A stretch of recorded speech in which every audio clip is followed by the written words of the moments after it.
여러분 안녕하셨습니까? 양영태 TV의 양영태입니다. 오늘은 2025년 7월 10일입니다. 조선일보에 김창균 논설주간이 있습니다. 이분은 윤석열 대통령에 대해 평소에 굉장히 비판적인 글을 많이 쓰는 분입니다. 조선일보에서 윤석열 대통령을 비판을 많이 하는 조선일보 사람은 또 양상훈이라는 사람입니다.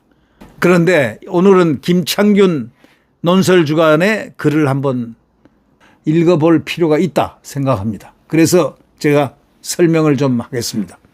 검찰개혁이 겨눈 나쁜 수사. 검찰개혁이 겨눈 나쁜 수사. 특검은 해도 되나? 이게 제목입니다. 깜짝 놀랐습니다. 결론을 정해놓고 깨 맞춘다면 검찰은 수사를 못하게 하면서 전 정권 사냥을 맡긴 특검에게는 피의자를 망신 주고 모욕하며 별건 수사 등 못된 짓을 방치하고 8년 전에 문정권 닮아가냐? 이런 요지의 글입니다. 이재명 대통령이 취임 30일 기자회견에서 이런 얘기를 했습니다. 가장 힘을 준 메시지가 검찰개혁이었습니다. 검찰개혁의 필요성이 더 커졌다. 일종의 자업자득이다. 이러면서 추석 전까지 제도 얼개를 만드는 것이 가능하다. 이렇게 말했습니다. 검찰이 너무 망가졌기 때문에 수술을 피할 수 없으며 속전속결로 손을 좀 보겠다. 이런 뜻 아니겠습니까? 그죠? 이재명은 기소를 위해서 수사하는 나쁜 관행이 그 문제를 해결하기 위해 논의하는 긴 시간 동안 악화됐고 심해졌고 더 나빠졌다. 이렇게 말했습니다. 미리 한쪽으로 결론을 딱 내려놓고 증거를 꿰맞춰가는 나쁜 수사를 뿌리 뽑겠다는 취지였습니다. 기소와 수사 분리가 그 해법이라고 했습니다. 검찰은 법에 규정된 기소권만 행사하고 수사에서는 손 떼게 한다는 겁니다.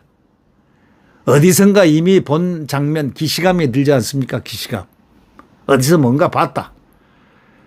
문재인 정권 사람들도 거의 똑같은 말을 앵무새처럼 했었습니다. 검찰개혁을 시작을 했습니다. 문재인이가 내건 양대 국정 목표는 검찰개혁과 적폐청산이었습니다. 검찰개혁은 공수처 신설, 검경수사권 조정을 통해서 검찰 힘을 빼는 게 핵심이었습니다. 자, 치아를 제거해가지고 정권을 물지 못하게 만들 심산입니다.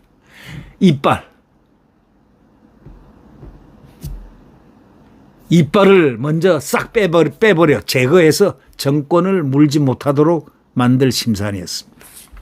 적폐청산이라는 게 거창한 명칭의 내용물은 자신들이 증오해온 보수진영 전임 대통령 2명을 감옥에 보내는 과제도 포함되어 있습니다. 그것이 중요한 과제였습니다. 문재인이 이자는 지금 편안하게 저기서 살고 있습니다. X 같은 자.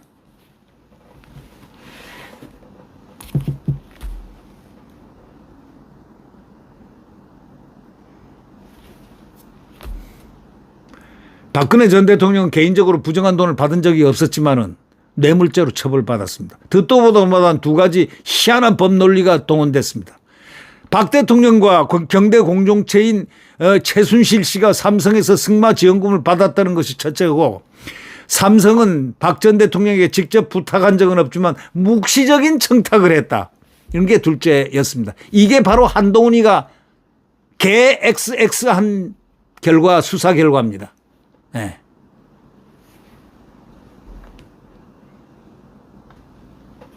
이명박 전 대통령은 낚싯대에 걸릴 때까지 이 혐의 저 혐의를 뒤지는 별건 수사로 엮어졌습니다.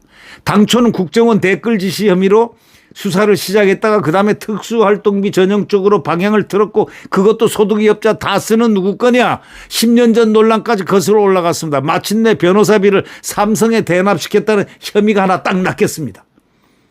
그래서 감옥에 꼬린시킨 구속영장 A4 용지 207장 분량이었다고 혐의는 18가지에 도달했다고 합니다.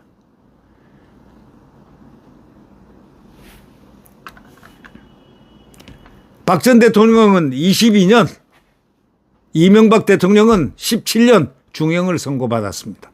그 공로로 박영수 특검에 있는 검사들, 수사검사들은 많이 영전되고 또 실무수사를 담당한 한동훈은 예를 들어 조선 제1검이라는 명성을 떨쳐서 오늘날에 이런 일들을 만들어냈습니다. 이재명을 조기에 대통령을 시키는, 그리고 이 윤석열 대통령을 감옥에 가야 하는 이런 오늘의 구성을 한 기획자가 바로 한동훈입니다.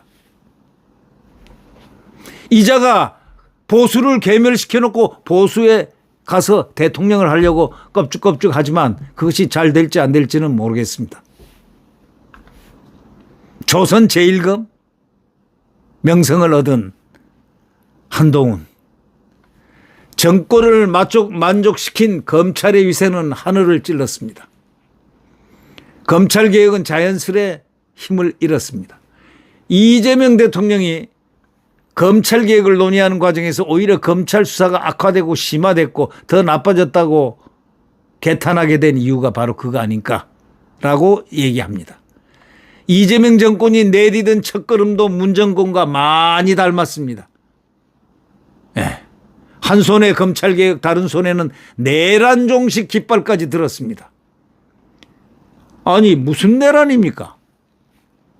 제가 군에 좀 오래 있었거든요. 군에 대령까지 했습니다. 제가 최연소 대령이라는 별명은 붙였지만,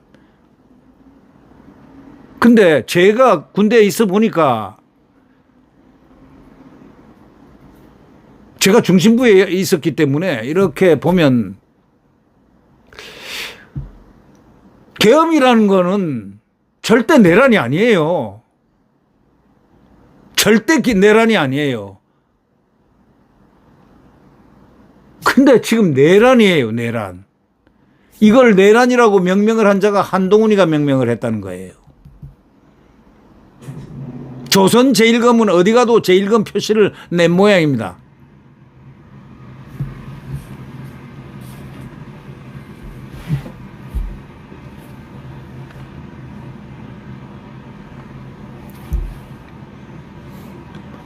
그래서 내란 종식이 적폐청산 시즌2라는 겁니다. 계엄 책임을 묻는 과정에서 전 정권 일망타진을 노린다, 이렇게 얘기합니다. 다만 수사는 검찰 대신 3대 특검에 맡겼습니다. 문 정권의 전철을 밟지 않으려는 포석일 것 같다는 생각입니다. 그러나 특검이라는 모자만 썼을 뿐 수사 핵심 인력은 이재명 정권 사람들이 청산 대상으로 꼽아왔던 검찰 특수통들입니다. 수사 기법도 검찰이 그동안 애용했던, 또 욕먹어왔던 그대로입니다. 내란 특검은 이상민 전 행안부 장관 압수수색 때 에르메스 가방에서 발견된 거액 현금 다발을 주목하고 있다고 했습니다. 압수수색을 집행한 경찰은 대수사 대상이 계엄과는 이건 무관하다고 덮었는데 특검은 굳이 이 사실을 뒤집어냈습니다. 들춰냈습니다. 여권 사람들이 두고두고 분노를 표시해온 노무현 전 대통령의 논두렁식의 망신주기를 빼닮았습니다. 윤석열 전 대통령을 포토라인에 세우기 위해서 지하주차장을 폐쇄해놓고 소환한 얄팍한 그런 조치도 똑같은 발상이라고 이 김창균 논설주가는 지적하고 있습니다. 김건희 특검은 김 여사의 과거 학위 취득 과정을 살펴보고 있습니다. 이거 역시 특검법상 수사 대상 아닙니다. 수사 과정에서 인지한 범죄 행위라는 조항을 근거로 수사한다고 했습니다. 수사하다가 불거진 불법을 어떻게 눈 감을 수 있냐 하면서 별건 수사를 합리화해온 검찰 논리 그대로 작동되고 있습니다. 3대 특검에서 동원된 엘리트 검사 120명이 윤 정권 그때 검사였을 겁니다. 아마 120명이 윤 정권 먼지털기 경쟁을 시작했습니다. 피의자들을 겁주고 모욕해서 방어 의지를 무력화하는 각종 노하우가 동원될 것이라고 이 김창균 논설주간은 예측을 하고 있습니다. 각종 노하우가 동원될 것이다. 피의자들을 겁주고 모욕해서 방어 의지를 무력화하는 각종 노하우가 동원될 것이다. 이렇게 썼습니다. 이재명이가 뿌리 뽑겠다고 약속한 나쁜 수사의 전형입니다. 이재명 정권 사람들이 그런 특검에 손뼉치고 격려하는 모습이 국민 눈에 어떻게 비칠 것인가? 이것이 김창균 논설주간이 마지막으로 의문을 제기하는 의문입니다. 다시 한번 읽겠습니다. 마지막 말미 4줄을 읽겠습니다. 3대 특검에 동원된 엘리트 검사 120명이 윤 정권 먼지털기 경쟁을 시작했다. 피의자들을 겁주고 모욕해서 방어 의지를 무력화하는 각종 노하우가 동원될 것이다. 이 대통령이 뿌리를 뽑겠다고 약속한 나쁜 수사의 전형이다. 이재명 정권 사람들이 그런 특검에 손뼉치고 격려하는 모습이 국민 눈에는 어떻게 비칠 것인가? 이렇게 끝을 내고 있습니다. 네, 여러분, 이제 갈 길이 대한민국 국민이 멉니다. 대한민국 국민은 갈 길이 멉니다. 그러나 가야 할 길을 대한민국 국민은 갈 것입니다. 운명이 정해주는 대로 갈 것입니다. 네. 그러나 대한민국 국민의 가장 기본적인 성격이 하나 있습니다. 좌절하지 않습니다. 절대 좌절하지 않는 강인한 대한민국의 그 국민 정신, 그것은 영원히 화라산처럼 살아날 것입니다. 여러분, 구독 버튼과 엄지를 눌러주시면 감사하겠습니다. 안녕히 계십시오.